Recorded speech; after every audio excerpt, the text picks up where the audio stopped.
Problem Indonesia saat ini adalah dengan segala potensi yang kita miliki, baik itu sumber daya manusia, baik itu sumber daya alam ya, yang terkandung di dalam bumi yang ada di wilayah Negara Kesatuan Republik Indonesia. Tetapi yang terjadi masih paradok Indonesia, kan itu yang disampaikan Pak Prabowo. Jadi contoh, kita bicara sumber daya manusia. Kita punya personil polisi itu sekitar 395.000 personil aktif. Akan tetapi masih banyak pencuri di mana-mana, masih banyak perampok di mana-mana, masih banyak begal di mana-mana,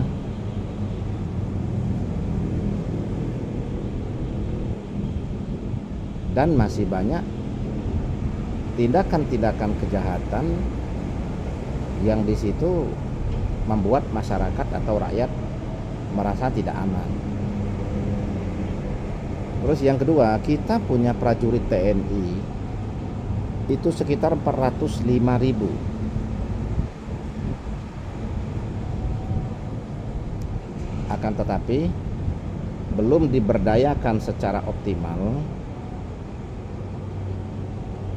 untuk menjaga aset-aset negara kita, karena ternyata masih banyak aset-aset negara kita yang dikuasai oleh sekelompok orang tertentu, bahkan ada juga yang dikuasai oleh kelompok perusahaan atau yang berkepentingan dengan pihak asing. Terus yang ketiga, kita punya hakim sebagai lembaga yudisial atau yudikatif yang dianggap sebagai perwakilan Tuhan di muka bumi. Itu hakim itu lebih dari 7.700, jadi hampir 8.000 hakim. Tapi masih banyak kasus yang terbengkelai, masih banyak kasus-kasus hukum yang harus terkatung-katung bertahun-tahun. Karena apa? Karena condong pada transaksi hukum. Artinya masih banyak kepentingan-kepentingan tertentu sehingga menghambat terjadinya keadilan dalam setiap proses hukum. Bahkan condong hukum itu bisa diperjualbelikan, dan itu dipertontonkan di Mahkamah Agung dengan tertangkapnya salah satu oknum yang menjabat sebagai kepala Litbang, yaitu RZ ya, selama 12 tahun, tapi bisa mengumpulkan kekayaan yang terbukti saja sebagai barang bukti pada saat tertangkap tangan itu kan hampir 1 triliun, yaitu uang cash 920 miliar dan emas hampir setengah ton atau lebih dari setengah ton. Nah, ini kan ironis. Yang keempat, kita punya jaksa. Kita punya jaksa lebih dari 12.000. Tetapi sama, masih banyak juga kasus-kasus hukum yang diterlantarkan, di mana yang di skala prioritaskan itu malah kasus-kasus yang condong ada kepentingan kelompok-kelompok tertentu, baik itu kepentingan persaingan bisnis maupun itu kepentingan politik. Jadi ini juga menjadi catatan, sehingga proses penegakan hukum kita belum berbanding lurus, karena antara si penggugat, jaksa, dan hakim sebagai penentu keputusan dalam proses peradilan itu semuanya belum mampu menempatkan dan memposisikan proses hukum itu secara profesional dalam proses yang dialektik, sehingga bisa menemukan keadilan dan kebenaran yang sesungguhnya. Terus yang keenam, kita punya ASN lebih dari 4,7 juta tersebar di seluruh Indonesia. ASN adalah instrumen terpenting dari sebuah lembaga pemerintahan atau dari sebuah sistem pemerintahan, karena ini kan di bawah perintah dan komando presiden. Karena ASN ini kan terdiri dari berbagai lembaga kementerian, maka jumlahnya lebih dari 4,7 juta. Akan tetapi pelayanannya masih banyak praktek pungli, masih banyak praktek untuk minta disuap, ya. Padahal mereka sudah punya gaji, padahal mereka sudah dibayar oleh negara, kan. Ini dari sumber daya manusia. Yang terakhir, yaitu yang keenam, kita punya banyak partai politik. Akan tetapi tidak semua partai itu melakukan proses pengkaderan dan memberikan ruang yang produktif untuk kader-kader terbaiknya secara sehat, secara demokratis, secara profesional dan proporsional. Akan tetapi lebih condong terjadi praktek dominasi bangsawan politik yang bisa menjadi elit politik. Artinya dari circle mereka itu saja, secara turun-temurun itu berada di garis hierarki mereka. Nah, ini makanya kita sebut bangsawan politik. Nah, dan kelompok-kelompok itu saja yang selalu ada di dalam kelompok elit politik atau ada di dalam zona elit politik, kan begitu, di internal partai masing-masing. Jadi bukan profesionalisme dan bukan azas proporsional yang condong mengedepankan keadilan yang transparan, yang berintegritas. Nah, itu yang tidak dikedepankan, tetapi condong mengedepankan seperti pola dinasti untuk mengamankan kepentingan bangsawan politik sebagai elit politik. Untuk sumber daya alam kita punya minyak 605.000 barel per hari.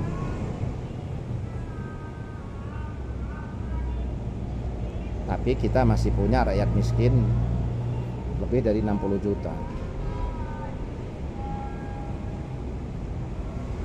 Kita punya emas di Freeport 3 ton per hari. Tapi rakyat Papua masih banyak yang hidupnya, bahkan sebagian besar hidupnya tidak layak. Jadi apalagi masyarakat Indonesia secara umum, yang di Papua saja tempat pertambangannya kondisinya seperti itu. Tapi di lain sisi, ya banyak kelompok-kelompok tertentu yang menikmati kekayaan itu puluhan bahkan ratusan triliun. Kita punya tembaga, kita punya boksit, kita punya timah, kita punya batu bara, kan begitu. Tapi hanya kelompok-kelompok itu saja. Dan ironisnya adalah dengan segala potensi kekayaan yang kita punya, APBN kita selalu minus. APBN kita tidak pernah surplus. Utang negara bertambah terus. Udah APBN-nya minus, utang negara bertambah terus. Sementara kekayaan dan sumber daya alam berkurang terus. Lalu bagaimana ketemunya? Supaya potensi sumber daya alam yang berkurang terus ini membuat APBN menjadi surplus dan membuat nilai hutang menjadi tergerus, sehingga potensi kesejahteraan masyarakat pelan tapi pasti ya bisa tercapai. Jumlah kemiskinan bisa tergerus juga, kan begitu. Nah, jawabannya adalah kalau pemerintah bersih, kalau pemerintah ada kemauan untuk melakukan pembersihan. Kuncinya kan di situ. Pemerintah bersih dan pemerintah ada kemauan untuk melakukan pembersihan di semua lini, maka potensi kebocoran akan terus berkurang. Potensi kerugian negara akan terus diperkecil. Secara otomatis akan menaikkan pendapatan negara, akan menaikkan kesejahteraan masyarakat.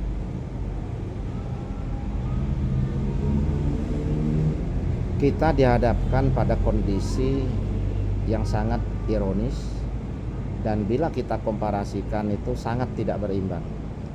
Contoh, kita masih banyak menemukan pengamen jalanan yang hidupnya, makannya dari situ, kalau dia bisa mendapatkan belas kasihan orang. Kita masih banyak menemukan ibu-ibu meminta-minta di pinggir jalan. Dia bisa memberikan makan anaknya, keluarganya apabila ada belas kasihan sebagian orang. Kita masih banyak menemukan pemulung yang keliling setiap hari memungut sampah-sampah di jalanan, sehingga keluarganya bisa makan tergantung dari sampah-sampah yang dia dapatkan. Nah, kita masih banyak menemukan ASN golongan kecil, karyawan swasta pangkat kecil, gaji kecil. Pulang mereka harus nyambi dengan pekerjaan-pekerjaan kasar untuk mendapatkan tambahan supaya bisa memenuhi kebutuhan sesuap nasi keluarga, karena tidak mampu tercover dari gaji yang mereka dapatkan. Tapi di lain sisi masih banyak kita lihat koruptor tertangkap dengan barang bukti puluhan triliun, puluhan miliar, ratusan triliun, ratusan miliar. Hidup mereka bergelimang harta. Akhirnya keputusan hukum sangat minimalis. Keluarga mereka masih hidup dengan gaya hedonis.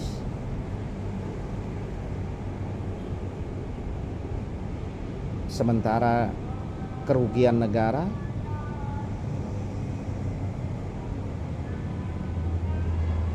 sitaan aset negara yang seharusnya untuk kesejahteraan masyarakat yang terselamatkan dari praktek korupsi, tidak ada kejelasannya juga di dalam laporan pembukuan negara. Sehingga proses penegakan hukum, proses pemberantasan korupsi ya hanya menjadi tontonan yang menarik di media televisi, menjadi tontonan yang unik di media televisi, tetapi tidak menghasilkan sesuatu yang menarik untuk rakyat yang hidup di bawah tekanan kondisi. Ini kan ironis. Di satu sisi banyak pejabat bicara dan menjanjikan kesejahteraan, penegakan hukum, kemakmuran, perlindungan hukum, perlindungan hidup kepada rakyat. Tetapi yang terjadi adalah faktanya mereka hidup bergelimang harta, masih punya perusahaan tambang puluhan, bisnis mereka menggurita. Jadi pejabat bukan mengaktualisasikan atau mengimplementasikan apa yang mereka janjikan, tetapi sibuk bagaimana memperbesar usaha-usaha dan nilai kekayaan yang mereka punya. Coba deh kalau mau fair, dimulai dari presiden. Masuk dalam dunia politik, ingin menjadi pejabat negara, off-kan dulu segala bentuk bisnis pribadi atau keluarganya. Kalaupun tetap dijalankan, serahkan kepada profesional dijalankan secara independen dengan kerangka dan aturan hukum yang disepakati atau yang dibatasi.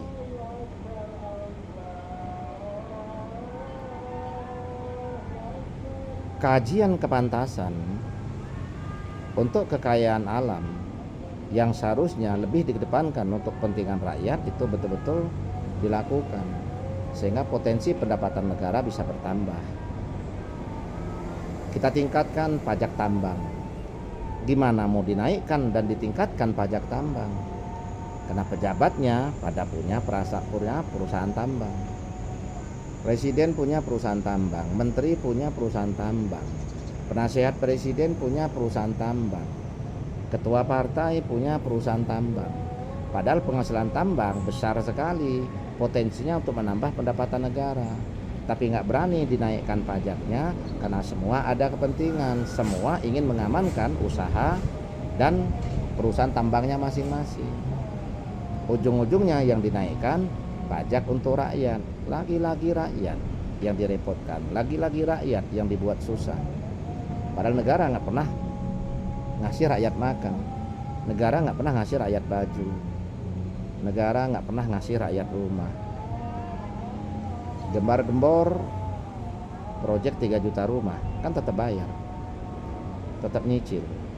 Dikemanakan segala potensi kekayaan yang ada selama ini puluhan tahun dinikmati dari masa ke masa oleh para pejabat dan induk pejabat serta anak pejabat serta jaringan pejabat, turunan pejabat, tapi rakyat tetap dibuat tidak bermartabat. Karena rakyat Indonesia dengan segala potensi kekayaannya di atas 60 juta masih hidup di bawah garis kemiskinan. Karena pemerintah Indonesia dari masa ke masa dengan segala potensi kekayaan yang dipunya belum mampu memberikan rakyat dan belum mampu hadir di tengah kehidupan rakyat di saat untuk memenuhi kebutuhan dasarnya rakyat, makan, sandang, dan papan. Fasilitas-fasilitas yang diberikan selama ini hanya sebagian kecil dari kebutuhan rakyat yang itu sudah disimulasikan, di mana kebutuhan itu adalah sebagai bumbu untuk menunjukkan kepedulian kepada masyarakat. Fasilitas kesehatan dalam 5 tahun tidak sampai 10% masyarakat Indonesia masuk rumah sakit yang klaim BPJS. Tunjangan pendidikan dalam 5 tahun tidak sampai 20% orang Indonesia dari jumlah penduduknya yang menempuh pendidikan. Nah, jadi fasilitas-fasilitas yang diberikan oleh negara, oleh pemerintah saat ini itu sudah disimulasikan dalam perhitungan 5 tahun, 10 tahun potensinya berapa. Tetapi efeknya terhadap publik, efeknya terhadap masyarakat itu luar biasa, karena bahasa pedulinya adalah peduli untuk rakyat. Padahal rakyat tidak semua mendapatkan. Bukti kalau peduli semua untuk rakyat, kasih rakyat makan, kasih jaminan rakyat makan. Datang kepada rakyat di saat rakyat butuh makan. Kasih jaminan rakyat punya sandang, punya pangan, punya papan secara gratis. Dari mana? Kelola itu aset negara. Kelola itu segala potensi sumber daya alam yang dimiliki oleh negara.